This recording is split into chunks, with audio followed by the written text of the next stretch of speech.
Salut la compagnie, c'est Jules Melon et aujourd'hui dans la Ciné Critique, je vais tout simplement vous parler d'un monument du cinéma américain des années 30, 1939 pour être exact, Monsieur Smith au Sénat ou Mr. Smith Goes to Washington, réalisé par Frank Capra qui 3 ans avant avait fait Mr. Deeds Goes to Town. Vous voyez l'analogie. Il faut dire que ces œuvres sont considérées comme les deux premiers volets de la non-officielle trilogie de la Grande Dépression qui sera conclue en 41 il me semble, 2 ans après donc, avec Meet John Doe ou l'homme de la rue que je n'ai pas encore vu. Au casting pour jouer ce Mr. Smith, nous avons James Stewart qui était là, dans le précédent de Frank Capra, vous ne l'emporterez pas avec vous, que j'ai beaucoup apprécié et dont j'ai parlé il y a quelques semaines. Et on retrouve aussi d'ailleurs Gene Arthur, voilà, il reconduit ses comédiens. Citons la présence de Claude Rains qui joue ce sénateur expérimenté, ami du père décédé de Mr. Smith, grande importance là. Edward Arnold qui interprète Taylor, on va dire le lobbyiste qui a de l'influence sur la politique. Eh ouais, je vais vraiment souligner ce point. Ce film disait déjà tout très tôt et ça n'a pas beaucoup changé depuis. Il y a aussi Harry Carey dans un petit rôle mais très important, celui du président du Sénat, que l'on voit surtout vers la fin et le temps d'un sourire qui en dit long. Voilà. Et parmi les noms crédités, alors ça m'amuse beaucoup, nous avons Dickie Jones qui joue son quasi-propre rôle, Richard Jones, bon, un petit groom, c'est un enfant star qui jouait pas mal, qui avait fait la voix de Pinocchio d'ailleurs, et l'un des grooms du Sénat, parce que l'enfance est très importante dans ce film, c'est très intéressant, tout ça. Ouh, je suis en train de vous dire que j'ai beaucoup aimé le film, mais bien sûr que oui. En même temps, Capra, il a fait vraiment que des grandes œuvres, de ce que j'ai vu jusque-là.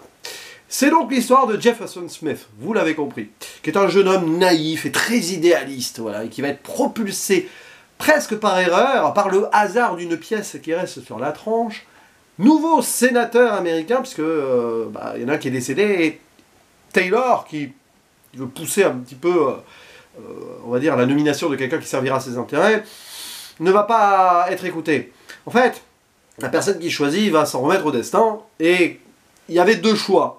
Aucun des deux ne sera donc, on va dire, mis en avant, puisque c'est la tranche de la pièce qui va décider de pointer, si on veut, un article de journal qui parle de ce Jefferson Smith, qui est adulé de tout le monde. C'est le scout parfait, c'est l'Américain proche des gens et de la nature, qui n'y connaît rien en politique sur le papier, mais qui est fan des institutions de son pays, tant et si bien que quand il va arriver à Washington, justement, pour devenir sénateur, il va être fasciné par le Capitole ou par le Lincoln Memorial, enfin, voilà.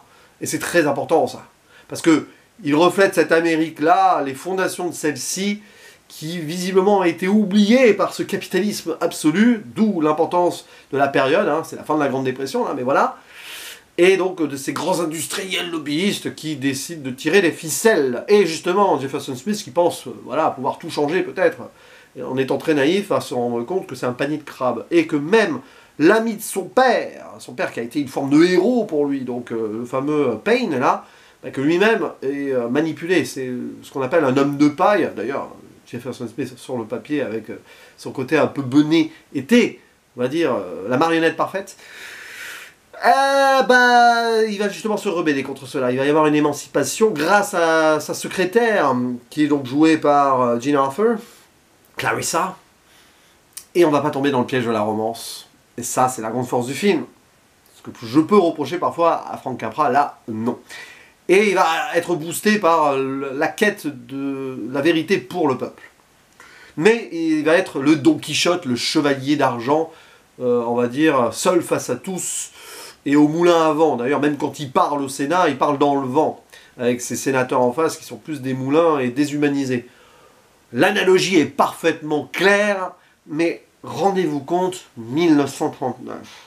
Ce film est hyper avant-gardiste en osant parler de cela, de ses pouvoirs extérieurs, donc des industriels, donc de l'argent au sens large. Mr. Deeds parlait aussi de ça un peu, quand même. Bon, et qui fait que la politique pour le peuple n'existe peut-être plus. Sauf que cet idéaliste va peut-être enfin remettre le sens politique auprès du peuple. C'est un film qui frôle avec le populisme, sur le papier peut-être, mais pour l'époque non, tant et si bien que de nos jours, certains, on va dire, soutiens de personnalités très éloignées sur le papier de cette idée-là, récupèrent Mr. Smith, disent, voilà, il y en a qui le mettre des parallèles entre lui et Donald Trump. Sauf que Donald Trump, c'est clairement le lobbyiste, enfin le riche qui directement fait de la politique. Il n'y a même plus de transition, il n'y a plus de marionnettes à tirer, puisque lui-même étant du système. Mais bon, ça c'est un autre débat, comme quoi des fois les gens analysent les choses n'importe comment. Mais alors, c'est assez intéressant, parce que le film est grandiose sur ça, et il est bigrement d'actualité, d'autant plus de nos jours, et depuis... il a toujours été d'actualité en fait. Il ne vieillit pas ce film. Sauf qu'aujourd'hui, ça se sait plus ou moins, mais que les gens s'y se sont fait à l'idée, c'est terrible hein, quand même. Quand on y pense, tu grinces là, parce que tu vois là quelqu'un qui pourrait, même en étant Don Quichotte, arriver à ses fins et libérer le peuple de cette manipulation que ces hommes politiques ne servent à rien en fait. Bref, tu parles. Tu parles. Et ce qui est fort, c'est que le film a été très mal reçu par les politiques. Beaucoup de sénateurs lors d'une avant-première, ont quitté la salle. Ils ont essayé pas de faire interdire le film, mais de limiter sa distribution et de limiter des œuvres telles quelles pour après. C'est pas La chasse aux sorcières, mais c'est pas loin. C'est clairement un de ces films-là qui va d'ailleurs, plus tard avec le macartisme, faire que certains, on va dire artistes ou scénaristes ou réalisateurs vont être persona non grata. Le scénario est d'ailleurs de Sidney Bookman, qui a été victime du macartisme. Mais Frank Capra lui-même avait été visé, sauf que lui, il a malheureusement un petit peu dénoncé, je crois. Enfin, il y a une histoire un peu sombre là-dessus. Je crois qu'il ne faut pas trop en parler pour les fans de Capra, mais bon, hein, ça, je n'ai pas trop lu dessus, mais je crois savoir certaines choses quand même un petit peu. Voilà. Et voilà, c'est un petit peu ironique d'ailleurs, parce qu'on pourrait croire que ce film est communiste, mais en fait Capra va s'en défendre plus tard. Parce que le film en soi, il y a cette idée peut-être. Bon bref, non, enfin c'est pas ça, parce que si vous voyez un film communiste à travers ce film, non, c'est beaucoup plus nuancé. C'est un film patriotique aussi, puisqu'il remet les institutions pures de l'Amérique et de ses fondations, Washington, Lincoln, le gars s'appelle Jefferson Smith, voilà, il porte par son prénom le nom d'un père fondateur, vous voyez. C'est quand même l'idée de revenir sur les fondations de l'Amérique, donc on est loin du communisme aussi, quand même. Et à l'époque, quand on commençait à pointer du doigt un certain capitalisme, on était directement considéré aux États-Unis comme communiste. Ce qui est faux. Ce qui est faux. Donc, voilà l'importance du film, c'est son crescendo. C'est que l'écriture est exceptionnelle.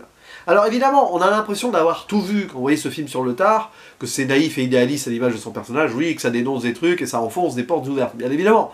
Mais pour l'époque, c'est extraordinaire. C'est nouveau, c'est quelque chose qui va forcément inspirer beaucoup d'œuvres par la suite, et dans diverses, on va dire, divers contextes, pas forcément que là avec un politique qui va essayer de bouger les choses, l'idée des médias, tout ça, je pense au Gouffre des Chimères, même si c'est pas la même tonalité du tout, hein, de Billy Wilder, c'est que là, on a un cinéma qui pousse les institutions à réfléchir sur elles-mêmes, qui essaye de remettre, on va dire, le sens de l'Amérique quand même. Donc c'est un film patriotique aussi, c'est un film très américain, mais pour l'époque, c'était pas l'Amérique qui avait le vent en poupe de ceux qui tiraient les ficelles, hein.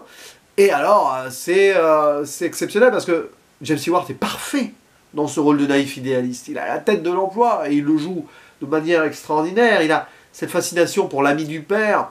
Il va avoir, voilà, il va tomber de haut.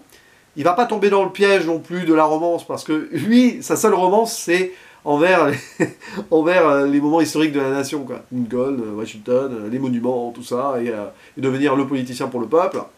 L'idée donc du rapport à la jeunesse, évidemment, puisque les scouts sont souvent liés dans le subconscient aux jeunes, l'idée de mettre des grooms aux sénateurs qui vont soutenir en interne le personnage de Smith, même qu'il y en a un, donc le personnage de Dickie Jones, qui lui explique comment ça fonctionne, qui est qui, là, dans son premier moment au Sénat. Ça en est presque touchant de voir que c'est un enfant qui explique à ce sénateur comment ça marche, quoi. Parce qu'autour de lui, on n'a pas vraiment été capable de lui expliquer, parce qu'il fallait pas lui expliquer, fallait pas, parce que c'est un homme de paille. Et après, tout ce qui s'ensuit, quoi. Même dans... Alors, la réalisation, elle est factuelle en soi, c'est pas flamboyant, mais la place de Smith dans les décors et dans les lieux face aux gens, c'est très important. Il y a un moment intimiste, par exemple, avec Clarissa au Lincoln Memorial, où il va prendre conscience ultimement du truc, où il va aller se battre malgré tout, alors qu'il t'a deux doigts quand même de laisser tomber. Il prend toutes les calomnies possibles dans la gueule, il est vraiment isolé de chez isolé, mais quand même, poussé par cette femme qui croit en lui, qui voit en lui un héros, quoi, hein. C'est pour ça que ça va pas dans la romance, ça ne peut pas y aller dans la romance. C'est autre chose. Il va forcer. Il y a évidemment cette joute absolue, et là, la place de l'homme dans le lieu face aux autres, seul, mais debout, sur ce speech sans fin qui va durer plus de 24 heures où il doit résister, to stand up. C'est vraiment ça le sens de l'expression anglaise. Il fait son stand-up, si vous voulez, mais c'est pas comique. C'est presque terriblement pathétique et triste, mais il tient là, il tient jusqu'à épuisement. Oui, il va y avoir évidemment ce retournement final. Là, on est dans la naïveté du cinéma et de ce film qui doit l'être pour faire triompher son héros, qui l'est naïf. Mais naïf, qui voit les choses, le vrai. C'est-à-dire que les gens qui osent dire la vérité sont-ils naïfs? Bah, peut-être. Peut-être. C'est un message qui était fort quand même quand on y pense. Même pour l'époque, et surtout pour l'époque. Et voilà, derrière, c'est le rapport aux médias, bien sûr, qui sont contrôlés par ce lobbyiste qui contrôle les politiques aussi. Là, on voit les unes de journaux, tout ça. Il n'y en a qu'un qui va résister, c'est un journal de scout, qui sort de là, qui reste proche du peuple, puisque c'est un journal de scout.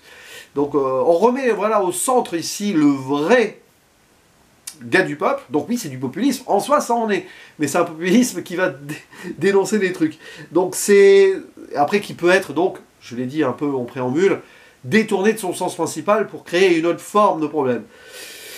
C'est difficile la politique, hein. C'est difficile de gérer tout cela, hein. C'est un panier de crabe absolu et tout est récupérable pour des mauvais intérêts. Et voilà, enfin, c'est un film à voir et à revoir. Là, franchement, je pense que c'est l'un des meilleurs Capra que j'ai vu. À l'époque, d'ailleurs, dans ma vidéo de Deeds, je le disais que c'était un grand Capra, que je préférais à La Vie est belle. Bon, depuis, j'ai revu La Vie est belle et je l'ai revu très à la hausse. Mais je ferai une vidéo un jour, peut-être autour de Noël, dans 2 ans, puisqu'il fêtera ses 80 ans. Tiens, j'y pense maintenant. Il va falloir être patient, du coup. C'est bien d'être patient. Enfin, si je fais encore des vidéos dans 2 ans, j'en sais rien. Mais voilà, Mr. Smith au Sénat, c'est grandiose. Hein. C'est vraiment peut-être le Capra le plus complet, le plus intense que j'ai vu et le plus intemporel absolu. Donc peut-être c'est vraiment son chef-d'œuvre. Mais ça, je m'exprimerai dessus peut-être dans 10 ans quand je les aurai tous vus et revus, mais bon, même pas. Après tout, on ne va pas s'amuser à classer les films dans une filmographie. Ce qui est sûr, c'est que là, il y a quelque chose de très fort, qui va jusqu'au bout. Même si la fin est très très rapide, elle est violente en soi-même, hein, cette fin. Mais elle est nécessaire, justement, pour qu'il y ait le remous final, adoubé par un sourire, mais dans, on va dire, vraiment, la finalité, boum, quoi. Il n'y a pas de post-conclusion derrière qui s'étire, bam, quoi. Ça, c'est vraiment fort aussi. C'est un coup de poing, ce final. C'est qu'il voulait montrer quelque chose Capra avec son cinéma sur ce truc. Il y croyait vraiment sur le fait que cette œuvre puisse réveiller les consciences. Ce qui en soi n'a pas vraiment été le cas. Bon, après, il y a eu la Seconde Guerre mondiale, hein, qui a empêché peut-être cette Amérique d'être vraiment le pays du peuple. Alors qu'elle était à 2 doigts de basculer peut-être dans une Amérique de gauche, hein, les raisins de la colère, fin de la Grande Dépression, mais on ne refera jamais l'histoire. Après, il y a eu Pearl Harbor et l'Amérique est restée ce qu'elle était autrement, on va dire.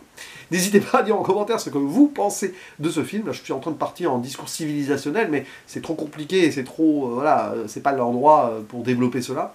Mais ça en dit beaucoup. Puis James Stewart, encore une fois, impeccable. Comme pratiquement à chaque fois que je le vois dans un film, quel que soit le réalisateur. Et là, je crois que là-dessus, j'enfonce aussi des portes ouvertes. À vous la parole, je vous dis à la prochaine, ciao.